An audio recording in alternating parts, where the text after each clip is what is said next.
there's a microphone right there to catch the last gurgles, and Technicolor to photograph the red swollen tongue. Hey, Vern. Future events such as these Angling will affect you in the future.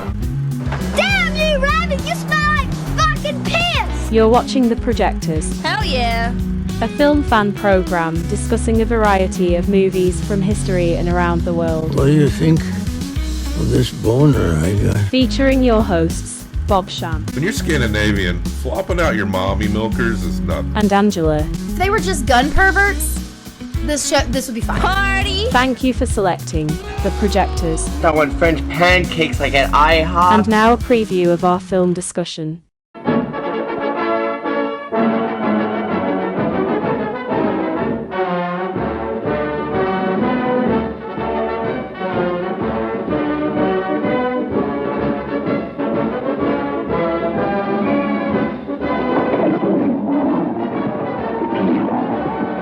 The Lusty Men.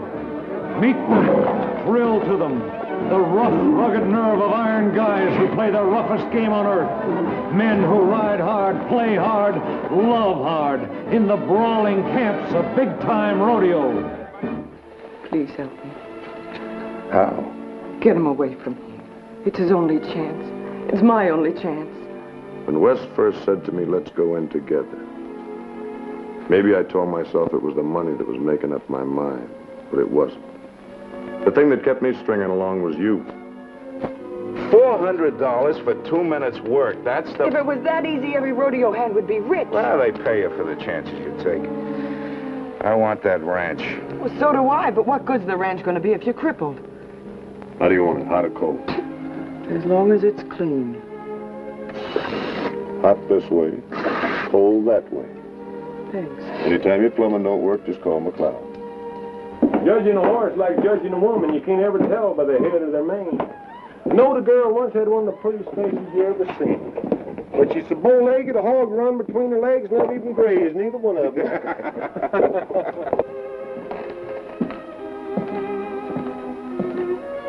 Ain't that pretty? Out here in the corridor playing post office. Somebody's going to get real fed up with you and beat your head in with a rake handle. Who, your friend? That could be. See, the first thing you ever did on your own since I knew you, all you've been doing is dragging your foot in my stirrup. You got anything to say to me, say it down at the stables. Playing me for a sucker, taking half my dough. Why?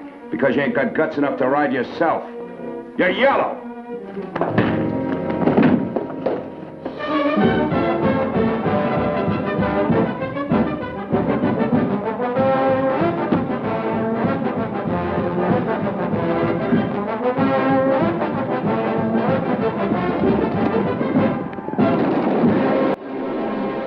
Hello. It's still January. I don't need to do the introductions. I do not. But it is a little awkward. I need to come up with some kind of conversational thing. Like a Seinfeldian type conversation where we're talking about Cracker Jack. What's the deal Yeah. with Cracker Jacks? He's mad at that because he's like, people think I say what's the deal all the time. I rarely do, but Doesn't matter. I'm being told what's the deal all the time. Imagine having a show where you're the least funny guy on it, right? This month we're doing our theme of 5 directors, and each week we discuss several movies from a different point in certain directors' careers. And this week is a loaded one. And I have so much fun booking these. But then the time comes, and if I fall behind, it's a little like, fuck. We're kind of watching a lot of these movies. For the holidays leading into the new year, I'm literally editing down videos that are dropping like tomorrow. And it's like, oh, we really need to get ahead. And it's hard to, when I get so excited in the past, booking all these movies I want to see. But this week, Nicholas Ray, 1952 to 1956. I got into Nicholas Ray when we did our noir month, talking about They Live by Night and In a Lonely Place. In a Lonely Place becoming one of my favorite movies. And there's just something about this guy.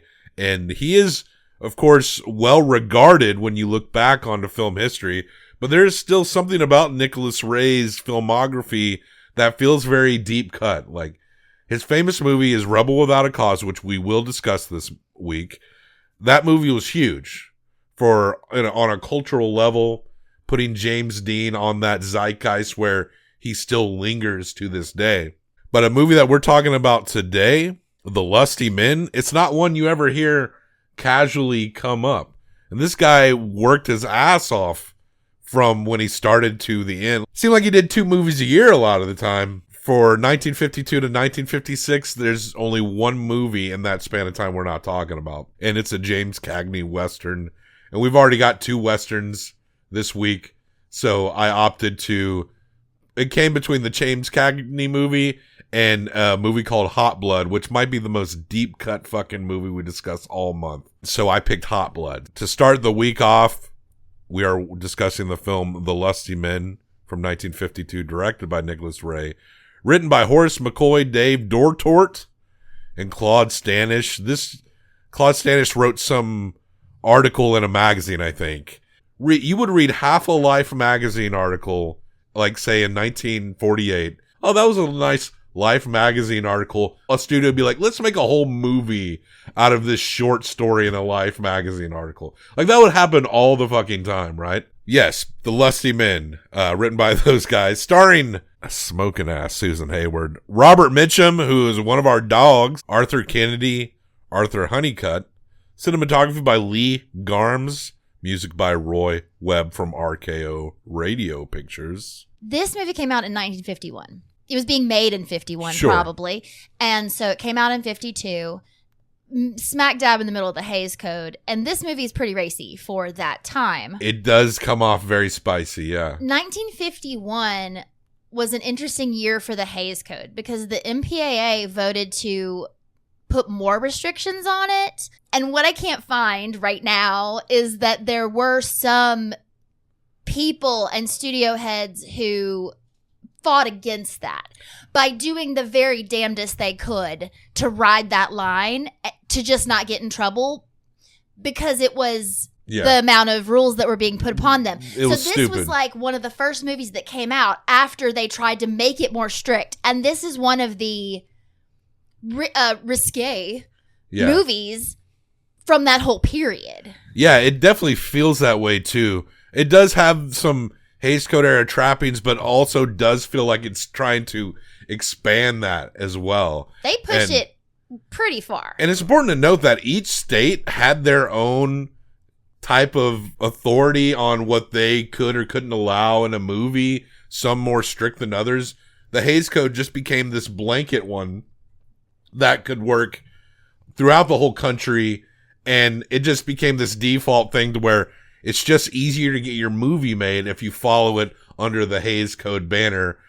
That way you're like, well, they'll let me do this in, say, Oregon, but if you want it to be, you don't just want it to be shown in Oregon, do you? No one's trying to do that with their movie, right? And what this ultimately evolved into is the rating system that we currently have, where this group of people sits in a room and previews movies and decides, oh, well, if you take out like these 3 shots of boobs, then you can make it an R rating. But if you don't, it's like an NC-17 or not rated. You know, there are still people who are trying to police what you see in movies, even though so very much more gets by now. You know what's really dumb about the Hays Code, and we've seen that in several movies in which there's a bit of a love triangle going on.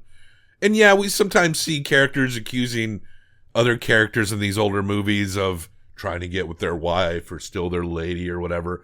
But oftentimes the love triangles will be only the audience seems to be in on the feelings, because there's that anti-infidelity rule with the Hays Code, which is so stupid. Sometimes even the characters in the movie behave as though we're all following the strict, like, the unspoken rules of the Hays Code, to where they would never assume that that something would go against the unspoken rules that are in place. Like, their characters don't assume that. Mm-hmm. So sometimes characters will not assume that their wife is falling in love or has feelings for another character. Because in this celluloid world, no one does that. Yeah. No one does it. Which is, we touched base on that with the dumb assumption that everyone is always celibate before marriage. But they never, like, explain that, because the onus on the audience to understand it. So if you're like, well, how come they didn't just cheat there? Like, it seemed like, well, because there's a Hays Code thing, and half the people probably back then didn't even know the rules of it then. It's all just bullshit that contradicted itself. But The Lusty Men is a really good movie I liked a lot. And it's also a very informative movie. It is a rodeo movie that actually takes the time to explain the culture and what certain things of the rodeo is. Now, ladies and gentlemen, one of the most thrilling and surely one of the most dangerous of all rodeo events. Cowboys riding the wild Brahma bulls. Unlike the bucking horse used in rodeos, who will try to prevent stepping on or kicking a rider, the Brahma bull will purposely stomp a contestant with his sharp hoofs or rip the rider with his horns, oftentimes causing fatal injuries. The Brahma bulls you see here are all well known for their mean dispositions and are particularly treacherous because they're the only type bull that will charge a man with their eyes open. That is why you'll never see a Brahma bull in the ring with a matador. You'll be going along following the story of these three people, and then there will be a moment that'll be like, you hear a man announce like, and these are the rules for calf roping, and it's like, wow, it really does seem to have this documenting aspect of trying to really envelop us into this world, this rodeo world. And I think it does a fantastic job of displaying it as a rough and rather dirty place, even under those Hays Code restrictions, you know? And extremely dangerous. Yeah, that's like the biggest issue. Like, it has reverence for it, but also the movie appears to be saying, you don't really want to do this. That's what's so interesting about it. I did love the details they got into, even to the point of explaining how the ropes were supposed to be positioned and what they were holding. That stuff was super fascinating. The contestants ride the bull holding on to a loose rope, sometimes called the bull rope. The other hand free in the air. Should the cowboy touch the bull with his free hand at any time during his 8-second ride, he will be disqualified. Now keep your eyes on chute number 1. It is presented, though, as a ladies don't let your babies grow up to be rodeo men. Intoxicating, this life, but these are these daredevil men. It made me think of watching a pro wrestling documentary and hearing someone say, if I didn't do this, I would probably be in jail or dead. These are people who need that rush to the point where even when they're no longer able to do it, they will push themselves to try to do it. And the guys who have been injured and can't ride at the level they did before or rope at the level they did before, we see them falling into gambling and alcoholism. You know, they need something to fill that gap. And there's even people who, there's a lovely, the little old guy, I can't think of his name, and his daughter. Booker and his little girl. I love those two. It's just such a part of their life that they've figured out a way to still travel around with the rodeo, even though he has not been able to ride for years and years. We get the Robert Mitchum's character, Jeff McLeod. We see him at a rodeo, and he's being set up, and this movie is full of these interesting camera shots that really helps to set a lot of the Nicholas Ray movies apart from other movies at that time. Like, there's a part where we're being introduced to Jeff, and he's about to ride a bull, and the bull comes into the frame, the shot. It's like right up in the face of the camera. You can see like the bull's nose is probably like just inches away from the camera. And then it pans up, and we see Jeff for the first time just over it or ready to drop onto the bull to do a ride. And there's other great camera shots too. There's one where, I mean, Jeff ends up getting injured enough to where he can't really do it anymore. And he goes home and he finds the beat up house that he grew up in. And he thinks no one is there. And there's a great shot of him crawling under the house. And then the camera follows him under the house and he reaches up and the camera pans to where he's got like his old pistol and some money that he left there a long time ago. And there's other just great moments too. The floor shot of the guy leering at ladies' legs at the party later in the movie. And then that part where when Jeff first meets the Wes Merritt and Louise Merritt characters, and we see Susan Hayward as Louise just watch Jeff and Wes talk while their reflection is on the the truck window. Yeah, like these that's really, my favorite. These really nice, creative, just very these points that just feel so sophisticated and unique for that era. Jeff just about gets his ass shot because there's an old man living in that house, but everyone knows Jeff's family once he explains himself, and he's looking for work and he wants to be a ranch hand. Wes and his wife live in a house on the ranch only because they're married. All the single men live in bunks together. They have like a big house they live in. And Jeff gets a job there. Yeah, but the reason it happens is because he's having coffee with that little man, and the couple comes up. Wes and his wife come up because they want to buy this house someday. So they come and visit this man all the time, but they cannot afford it. And when Wes hears McLeod's name, he flips out because he loves the rodeo. He's got to, if you're into the rodeo, you know this guy's name. Because he's a big, huge star of the rodeo. It has been for years. And so Wes goes up to him and essentially talks him into coming back to the ranch with him. And I'm sure you could get a job. I'll put in a word for you. The guy doesn't like to hire rodeo guys because they don't trust that they'll stay around. They tend to take off pretty quickly. He's like, but I'll vouch for you and we'll get you in. And so he does. He gets them a job immediately. Our girl does not like him. At all. There is some lusty men in this movie, but perhaps the lusty men is the men watching this movie when Susan Hayward's on the screen.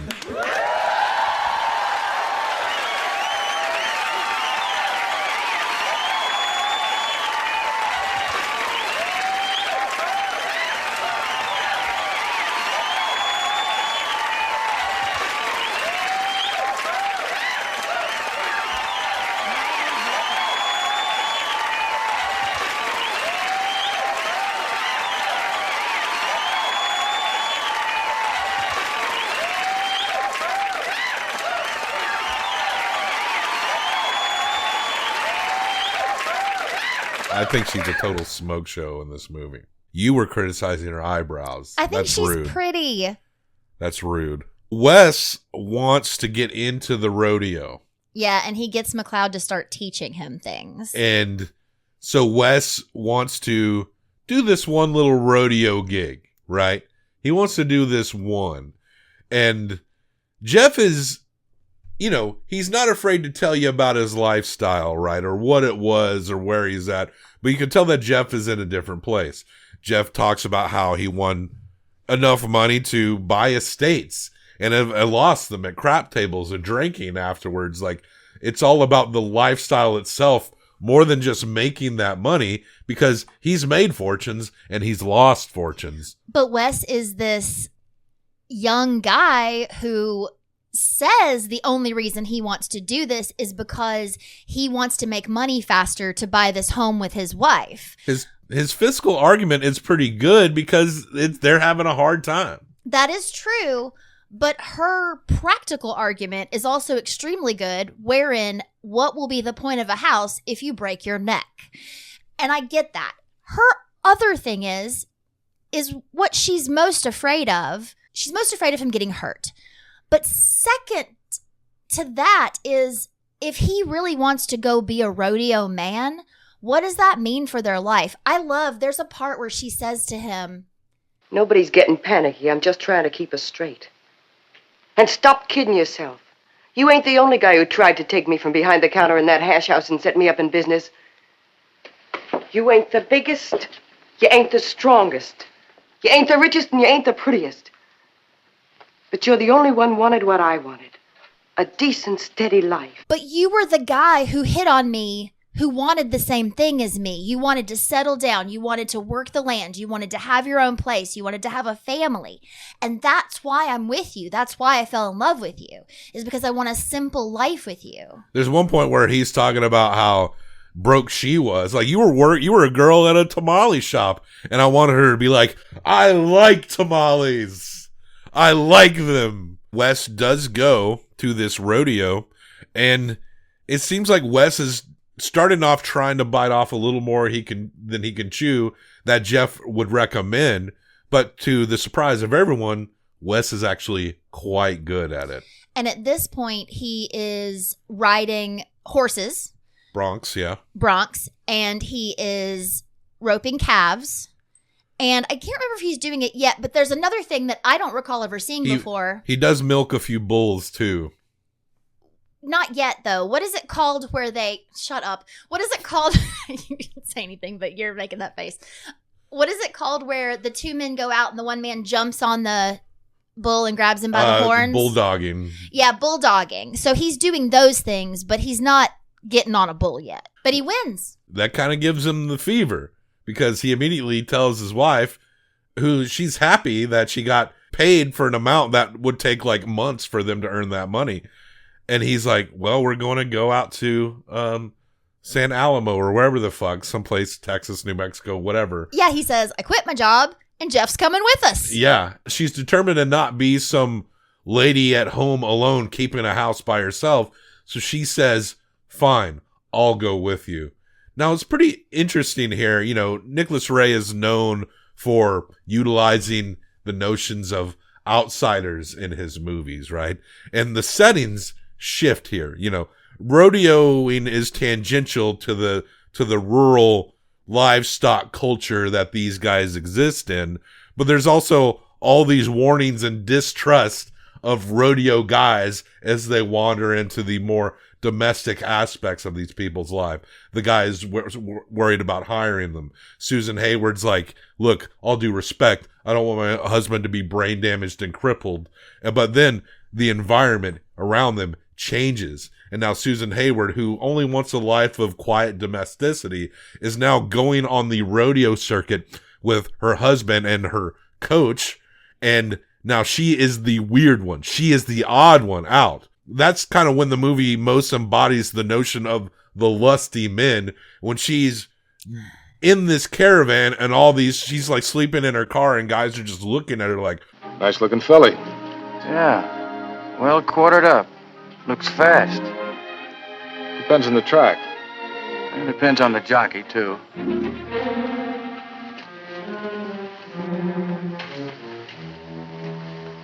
Get lost. Howdy. Morning, ma'am.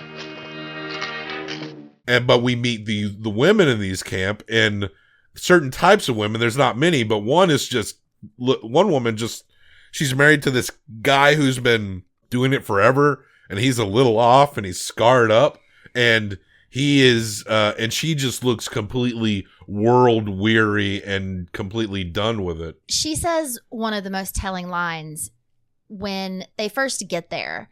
Susan Hayward's looking for a place to wash up. They're just in their car and they have a trailer with their one horse. That's all they own. She says to the lady, "Is there a ladies' room this way?"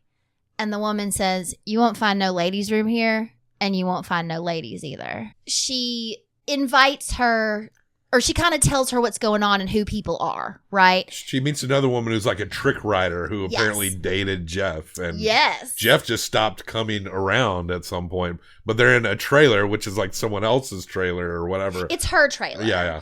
And it's her trailer, and she tells Susan Hayward, "Oh, take a shower. Go relax," right? And so Susan's getting ready to take a shower, and the girl leaves. She's like, "I'll be right back." Jeff comes in because he's coming around to see this lady that he used to get with. And then there's this very uncomfortable part where they seemingly were butting up against this Hays Code line. He realizes it's her in there, and he starts talking about, "You need any help? I'm right here. Just let me know." How do you want it? Hot or cold? As long as it's clean. Hot this way, cold that way. Thanks. Anytime your plumbing don't work, just call McLeod. Wes all right? Yeah, he's all right. He's over at Booker's resting. Got a big day coming up. Hey, you're real little with your shoes on. You're real little with your shoes on. Then she gets in the shower, and one of the head guys of the rodeo comes over, who's dating the lady that owns the trailer. We find out because they get married later. But he comes in, and right when he's coming in, you hear her go, "Jeff, will you hand me a towel?" Yeah. I was like, what? Scandalous. Because she's in the shower, but Jeff, and he's going to get a towel and hand it to her? Well, but Jeff pranks her by getting another guy to hand her the towel, and that freaks her out.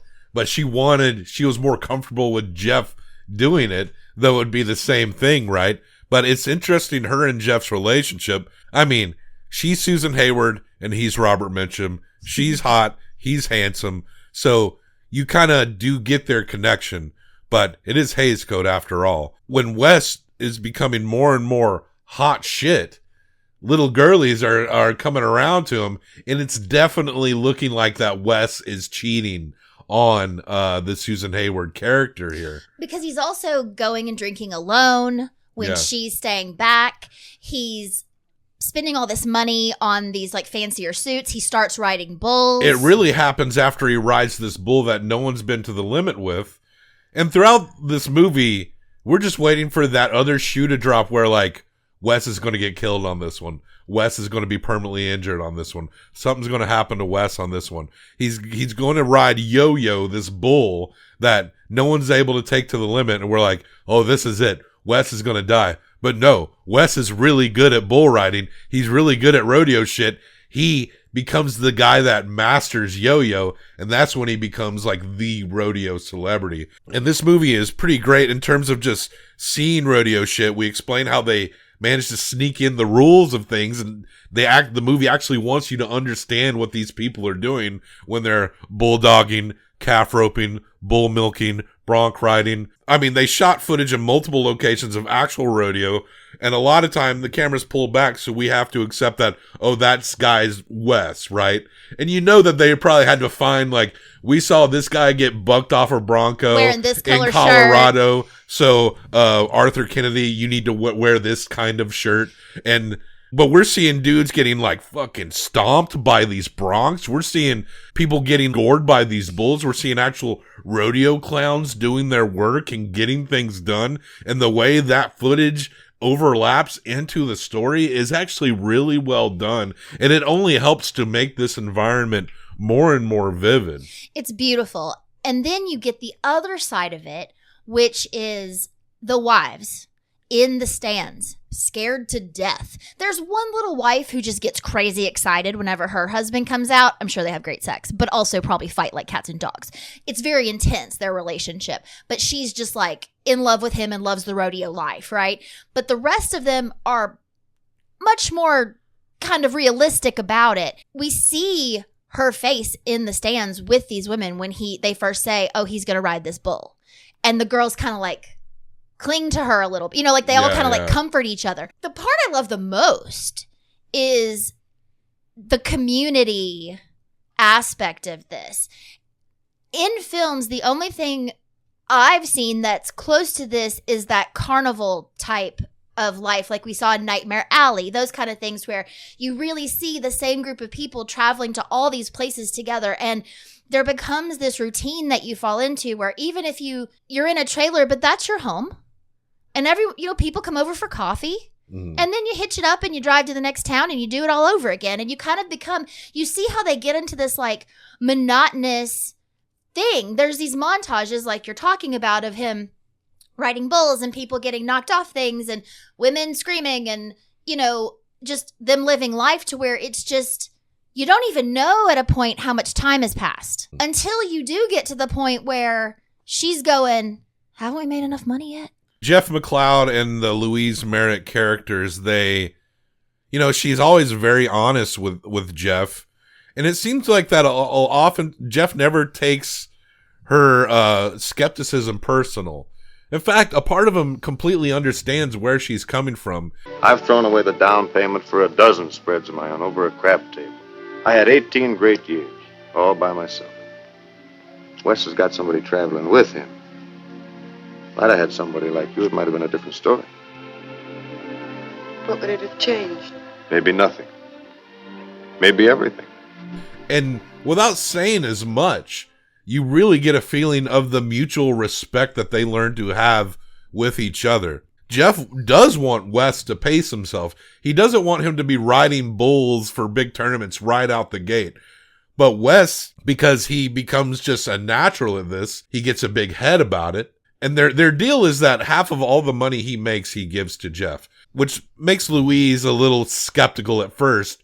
But then she understands it because he really is, providing something for them. And they're still making a lot of money, even when they split it down the middle. And this is his way to stay in this world. And Jeff, Jeff probably also has a plan to maybe go buy some of his old land back, right? But Wes he's Mr. Hotshot now. He's just running around with this younger woman. He doesn't give a damn.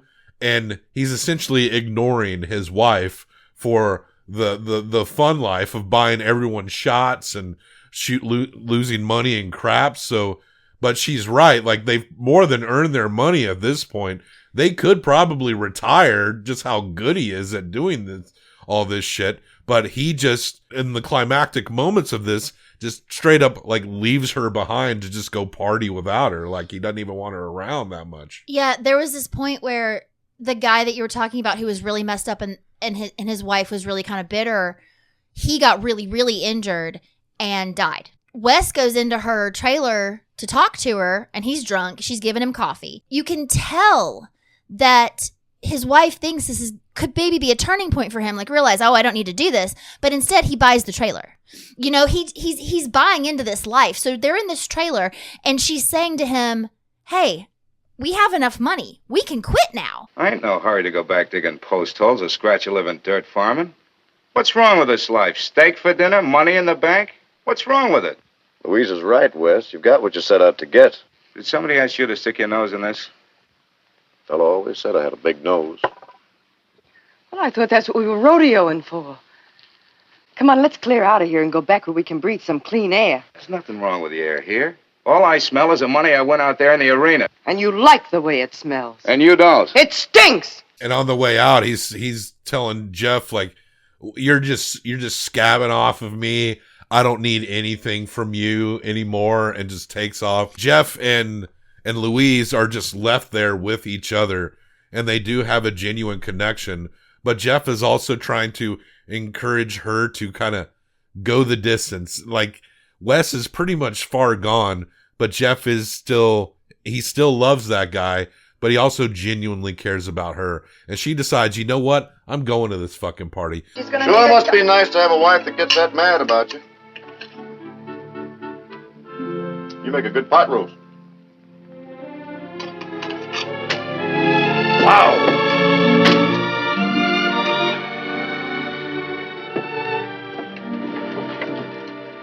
You may not need that black lingerie after all.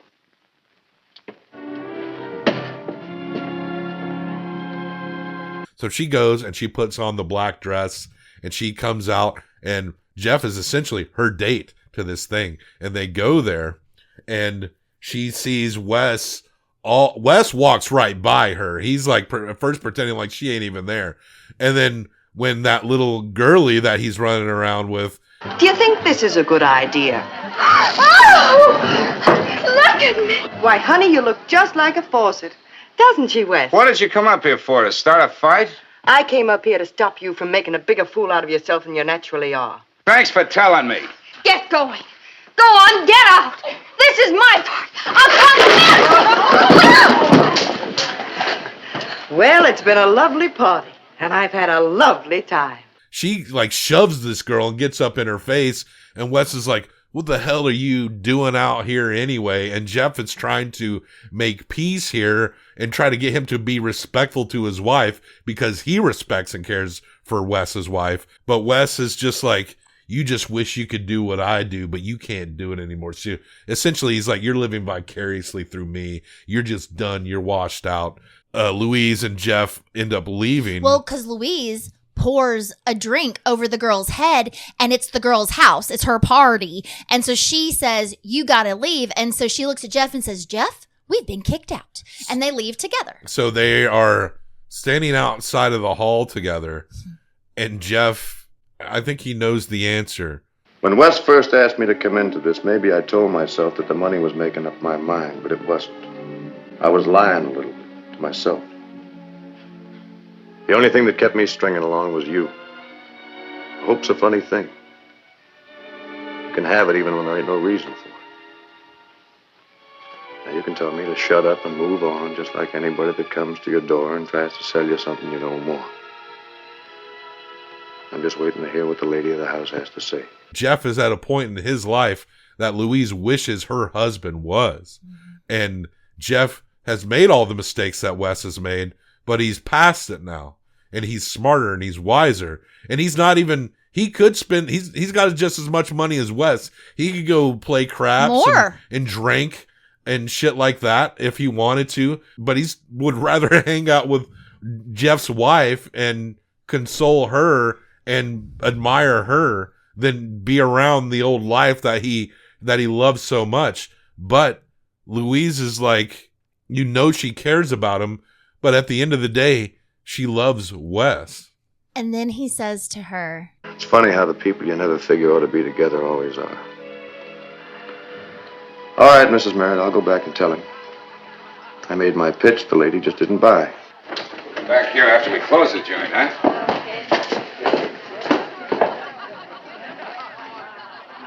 I do think I ought to kiss you just once, though, for all the times I won't. and they kiss, and that's when the door to the apartment opens, and here comes fucking Wes and Blondie and the whole rest of the party. They get in a fight. I think it's Hays Code bullshit. We didn't see it. That we didn't see enough of that kiss. Yeah. And we it's like we saw it for like a half a second. But it clipped straight to Wes and the girl. That's definitely studio scared shit.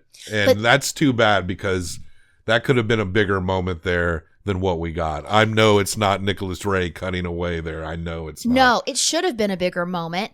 And then even in that moment, Wes didn't come over and punch Jeff. Jeff punched Wes. Yeah. And left him on the floor. The next rodeo event, Wes is sobering up. He's a mess. But Jeff comes up, and what do you know? He signs up to be in the rodeo. And all his buddies, Booker and stuff, are like, and his daughter are like, hey, you haven't been training right. You're not in a position to do these events, but Jeff is not listening. And then that's the point where we realized what we thought was going to happen to Wes for half of this movie. It comes to the realization that the viewer is like, oh no, oh no, it's going to happen to Jeff. And Jeff does do well in a couple of events, but then he rides a bronc. Jeff McCloud's in trouble. And he's got his foot caught in the stirrup. Getting a bull rolling. No, his foot gets caught in him. And he gets drugged, and the bull, I think, rolls on him. And so they pick up Jeff's body. Louise is, when she hears that Jeff's name, that's when she goes out, and she's just hoping that he's going to be okay. Well, she had stopped watching Wes. She wasn't going to the rodeo anymore because she didn't want to watch Wes do it. So the little girl, Booker's daughter, comes and gets her and says, Jeff's going to ride. And she runs, like drops everything, runs. And you know in that moment, like she loves him. And when he gets taken into the room with the medic, she goes in after him, and they have this moment that is so tender and beautiful, where he's telling her, you know, I broke my last ribs, and the doctor says, you know, the rib is in his lung, and we know that immediately. Like, he's not just hurt, he's gonna die. He's internally bleeding. And they're holding hands, and she leans her head down, and they don't kiss, but they're touching, and it's just this moment. He rolls his body over and kind of and pulls her into him, and then that's when he's gone. And so then Wes comes around. I didn't cry when it happened in the movie, but I'm crying now. And Wes comes around. The way it plays out, like Robert Mitchum, or Jeff, as played by Robert Mitchum, looks tough as fuck, because he's just kind of being his charming self while bleeding internally to death. Like, he would have to be in intense pain. So it does kind of represent him as a tough guy there. But yeah, as we talk about the implications of what that is that's actually killing him, it is quite tragic. Louise comes out, and Wes walks up because he does care for him. He was just a fucking drunk fool. He already has his pack, though. He's not planning on riding. Jeff's death is the impetus he needs to finally listen to his wife. So when they call Wes's name, Wes goes, pass. We're going home. And then they start to walk away, and then Booker and his daughter call after and say, Wes, could you use some hands on the ranch? Some ranch hands? And they kind of look at each other and smile, and they're like, yeah, why not? Come on. And so what's left of the folks go off to live as happily ever after as they can. though their buddy, coach, friend, and secret love, had to die, make all this settle in a nice place. So that is the Lusty Men, a very good movie, a deep cut. We found there's a Tubi version that must be like the 1mm edition of it that looked real rough. Just look up the Lusty Men 1952 full movie Internet Archive, and you'll find a nice clean re-release copy of it there, and I'll put a link in the show notes. If I can find an archive link to any movie, I'll put it in the show notes. And these older movies, you often can, so check that. But this movie is very good. I liked it quite a bit. I think if you balance out what the Hays Code takes away, but the boundaries that it still manages to push, and the informative aspect of the movie as well, and the fact that Susan Hayward looks hot as shit throughout this whole movie, I think I can fall to a 4.5. That's what I was going to say. So that is a 9. Top of the A's. Check it out, folks. Nicholas Ray's The Lusty Men, starring Robert Mitchum and Susan Hayward from 1952, is a 9, a A++, just under S tier. Almost made it.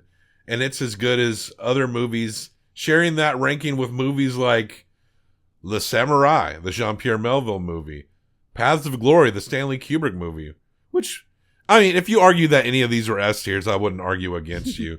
That Obscure Object of Desire, Louis Buñuel, The Dirty Dozen, The Sword of Doom, Who Framed Roger Rabbit, Perfect Blue. It's at least as good as those movies, if not better. Tomorrow, we go into another offbeat Western.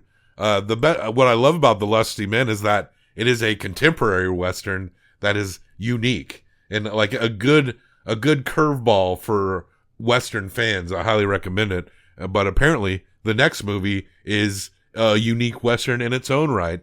Johnny Guitar, starring Joan Crawford and Sterling Hayden. And I'm looking forward to that one. So come back tomorrow, and we will see you then. Bye. Thank you for watching The Projectors.